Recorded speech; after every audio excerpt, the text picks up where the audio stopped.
નમસ્કાર ખેડૂત મિત્રો, સરકારી યોજના અને ફોર્મની માહિતી યુટ્યુબ ચેનલમાં આપનું સ્વાગત છે। આજે આપણે આ વિડીયોમાં જોવાના છીએ કે પીએમ કિસાન માનધન યોજના। આ યોજના અંતર્ગત ખેડૂતોને હવે મળશે દર મહિને ₹3,000ની આર્થિક સહાય। આ યોજના પીએમ કિસાન સન્માન નિધિ યોજના જેવી જ છે, જેમાં દર 4 મહિને 2,000નો હપ્તો મળે છે। તેવી જ રીતે પીએમ કિસાન માનધન યોજના અંતર્ગત દર મહિને ખેડૂતોને મળશે 3,000નો હપ્તો। તો આ યોજનાનો લાભ કોણ કોણ લઈ શકે છે, કયા ડોક્યુમેન્ટની જરૂર પડે અને આ યોજનાનો લાભ લેવા માટે ફોર્મ કઈ રીતે ભરવું, તેની સંપૂર્ણ માહિતી આ વિડીયોમાં મેળવવાના છીએ। તો આ વિડીયોને પૂરેપૂરો જોવા વિનંતી, અને જો તમે મારી યુટ્યુબ ચેનલમાં નવા હોય તો મારી યુટ્યુબ ચેનલને સબસ્ક્રાઈબ કરી લેવા વિનંતી, જેથી આવી જ અવનવી અપડેટ તમને મળતી રહે। તો સૌપ્રથમ જોઈએ તો આ યોજના અંતર્ગત વીટીવી ન્યૂઝ દ્વારા પણ માહિતી આપવામાં આવી છે, જેમાં લખ્યું છે કે પીએમ કિસાન માનધન યોજના ખેડૂતો માટે ખુશખબર, દર મહિને મળશે 3,000નું માસિક પેન્શન। એટલે કે વીટીવીની વેબસાઇટ ઉપર પણ આની માહિતી આપવામાં આવી છે। ત્યારબાદ આપણે જોઈએ તો એબીપી અસ્મિતાની પણ જે ઓફિશિયલ વેબસાઇટ છે તેમાં પણ આ યોજનાની માહિતી આપવામાં આવી છે, જેમાં લખ્યું છે કે સરકારે ખેડૂતોને પણ પેન્શન આપશે, જાણો આ માટે શું કરવું પડે। ત્યારબાદ આ યોજનાની માહિતી દિવ્ય ભાસ્કરમાં પણ આપવામાં આવી છે, એટલે કે દિવ્ય ભાસ્કરની જે ઓફિશિયલ વેબસાઇટ છે તેમાં પણ આ યોજના અંતર્ગત માહિતી આપવામાં આવી છે, જેમાં લખ્યું છે કે પ્રધાનમંત્રી કિસાન માનધન યોજના શરૂ થઈ, દર મહિને મળશે ખેડૂતોને 3,000નું પેન્શન। આ તમામની માહિતી આપણે જોઈએ તો ઓફિશિયલ વેબસાઇટ દ્વારા આપવામાં આવી છે, એટલે કે ન્યૂઝને ઓફિશિયલ વેબસાઇટ દ્વારા આપવામાં આવી છે, જેની માહિતી એકદમ સાચી છે। તો ચાલો આપણે આની વાત કરીએ કે કોણ કોણ લાભ લઈ શકે અને કયા ડોક્યુમેન્ટની જરૂર પડે। તો ભારત સરકાર દ્વારા વર્ષ 2019માં પ્રધાનમંત્રી કિસાન માનધન યોજના શરૂ કરેલ હતી। સરકારી યોજનાનો ઉદ્દેશ્ય દેશના ગરીબ ખેડૂતોને તેમની વૃદ્ધાવસ્થામાં આર્થિક સહાય પૂરી પાડવાનો છે। ભારતમાં આવા ઘણા ખેડૂતો છે જેમની પાસે વધારે જમીન નથી, તેઓને ખેતી દ્વારા વધુ મૂડી ભેગી કરી શકતા નથી। આવા ખેડૂતોને વૃદ્ધાવસ્થામાં અન્ય પર નિર્ભર ન બની જાય તે સુનિશ્ચિત કરવા માટે ભારત સરકારે તેમના માટે પેન્શનની વ્યવસ્થા કરી અને પ્રધાનમંત્રી કિસાન માનધન યોજના શરૂ કરી છે। એટલે કે ખેડૂતોને વૃદ્ધાવસ્થામાં તકલીફ ન પડે તે માટે સરકારશ્રી દ્વારા પ્રધાનમંત્રી માનધન યોજનાની શરૂઆત કરવામાં આવી છે। ત્યારબાદ જોઈએ તો આ યોજનાનો લાભ કોણ કોણ લઈ શકે છે, તેની મુખ્ય લાયકાત શું છે। તો આ યોજનાનો લાભ 18થી 40 વર્ષના ખેડૂતો લઈ શકે છે અને જેમની પાસે 2 હેક્ટર સુધીની જમીન ધરાવતા હોવા પડે। ત્યારબાદ જોઈએ તો તે ખેડૂતો ભારતના નાગરિક હોવા જોઈએ અને જેઓ અન્ય પેન્શનનો લાભ લેતા ન હોવા જોઈએ। અન્ય પેન્શન જેમ કે ઈએફઓ, એનપીએસનો લાભ ન લેતા હોવા જોઈએ।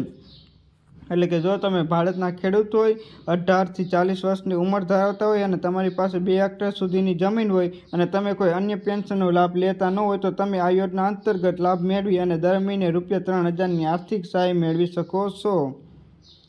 ત્યારબાદ જોઈએ તો આ યોજના અંતર્ગત તમારે કેટલું રોકાણ કરવું પડશે અને તમારે શું યોગદાન આપવું પડશે। તો ખેડૂતોએ 60 વર્ષની ઉંમર સુધીમાં દર મહિને નિશ્ચિત રકમ ભરવી પડશે અને આ રકમ ઉંમર પ્રમાણે બદલાતી રહેશે। તો સરકારે પણ એટલું જ યોગદાન આપશે જેટલું ખેડૂતો આપશે, એટલે કે તમે જેટલું પણ રોકાણ કરશો તેટલું જ રોકાણ સરકારશ્રી દ્વારા કરવામાં આવશે। તો તમારે કેટલી ઉંમરે કેટલું પેન્શન ભરવું પડશે તેની વાત કરીએ તો સૌપ્રથમ જોઈએ તો તમે 18 વર્ષના હોય અને આ યોજના અંતર્ગત લાભ લેવા માંગતા હોય તો તમારે દર મહિને ₹55 ભરવા પડશે અને સરકારશ્રી દ્વારા પણ ₹55 ઉમેરવામાં આવશે।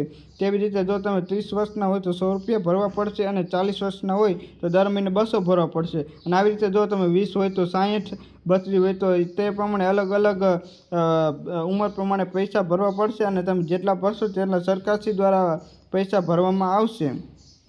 તો આપણે તેનું ઉદાહરણ તરીકે જોઈએ તો જો કોઈ ખેડૂતોએ 30 વર્ષની ઉંમર જોડાય છે તો તેમને દર મહિને ₹100 આપવાના રહેશે અને સરકારશ્રી દ્વારા પણ ₹100 આપવામાં આવશે। એટલે કે તમારા ખાતામાં કુલ દર મહિને તમે ₹100 જમા કરશો અને તે સરકારશ્રી દ્વારા પણ ₹100 જમા કરવામાં આવશે અને દર મહિને ₹200 જમા થશે અને તમારી ઉંમર જોઈએ તો 60 વર્ષની થાય ત્યારે તમને દર મહિને ₹3,000ની આર્થિક સહાય આપવામાં આવશે, એટલે કે પેન્શન આપવામાં આવશે।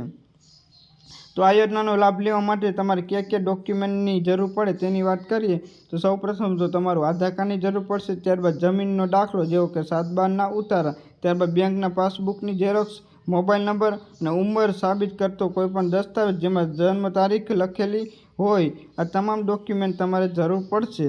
ત્યારબાદ હવે આ યોજના અંતર્ગતના મહત્વના મુદ્દાની વાત કરીએ તો લાભાર્થીનું આધાર કાર્ડ તેમના બેંક એકાઉન્ટ સાથે જોડાયેલું હોવું ફરજિયાત છે, એટલે કે તમારું આધાર કાર્ડ લિંક હોવું જોઈએ બેંક સાથે. ત્યારબાદ જોઈએ તો જો ખેડૂતોએ નક્કી થયેલ યોગદાન આપવાનું બંધ કરે તો નાણાં પાછા મેળવી શકે છે, એટલે કે તમે જેટલા પણ નાણાં મેળવ્યા હોય, જેટલા પણ નાણાં તમે રોકાણ કર્યા હોય તે તમે પરત મેળવી શકો છો. ત્યારબાદ ખેડૂતોનું મૃત્યુ બાદ તેમના પતિ અથવા તો પત્નીને 50% પેન્શન મળતું રહેશે અને તે પેન્શન મળતી હોય ત્યારે, એટલે કે જો તમે આ પેન્શન યોજના અંતર્ગત લાભ લેતા હોય અને જો તમે મૃત્યુ થાય તો તમારી પત્નીને આ યોજના અંતર્ગત 50% એટલે કે 1500 દર મહિને પેન્શન મળશે. અને જો તમારા પત્નીના નામે તમે આમાં રોકાણ કર્યું હોય તો તમને આ યોજના અંતર્ગત એટલે કે પતિને દર મહિને ₹1500નું પેન્શન તમને મળતું રહેશે. હવે જોઈએ તો પ્રધાનમંત્રી માનધન યોજના અંતર્ગત આપણે અરજી કઈ રીતે કરવી, એટલે કે આ યોજનાનો લાભ લેવા માટે અરજી કઈ રીતે કરવી. તો આ યોજના માટે અરજી કરવા માટે અરજદારની ઉંમર 18 વર્ષથી 40 વર્ષની વચ્ચે હોવી જોઈએ. અરજદાર આવકવેરો ન ભરતો હોવો જોઈએ, એટલે કે તમે ઇન્કમ ટેક્સ ન ભરતા હોવા જોઈએ. આ સાથે જ અરજદારનું ખાતું EPFO, NPC અને ESIC જેવા યોજનામાં ન હોવું જોઈએ, એટલે કે તમે આ યોજનાનો અગાઉ આ પેન્શન યોજનાનો લાભ ન લેતા હોવા જોઈએ. અને આ યોજના અંતર્ગત અરજી કરવા માટે ખેડૂતોએ સત્તાવાર વેબસાઇટ માનધન.inની મુલાકાત લેવી પડશે. જેવું તમે તે માનધન યોજના અંતર્ગત વેબસાઇટ ખોલશો, આ પછી તમારે સેલ્ફ એનરોલમેન્ટ પર ક્લિક કરવું પડશે અને પછી મોબાઈલ નંબર દાખલ કરવો પડશે. રજિસ્ટ્રેશન મોબાઈલ નંબર પર મેળવી OTP દાખલ કરવામાં આવશે. પછી તમારો ઓનલાઈન ફોર્મ માટે જરૂરી માહિતી દાખલ કરવી પડશે. અને આ યોજના માટે અરજી કરવા માટે આધાર કાર્ડ, બેંક ખાતાની પાસબુક, સરનામાના પુરાવા, મોબાઈલ નંબર, પાસપોર્ટ સાઇઝના ફોટાની જરૂર પડશે. તો તમે આવી રીતે આ યોજના અંતર્ગત ફોર્મ ભરી શકો છો અને દર મહિને ₹3000ની આર્થિક સહાય મેળવી શકો છો.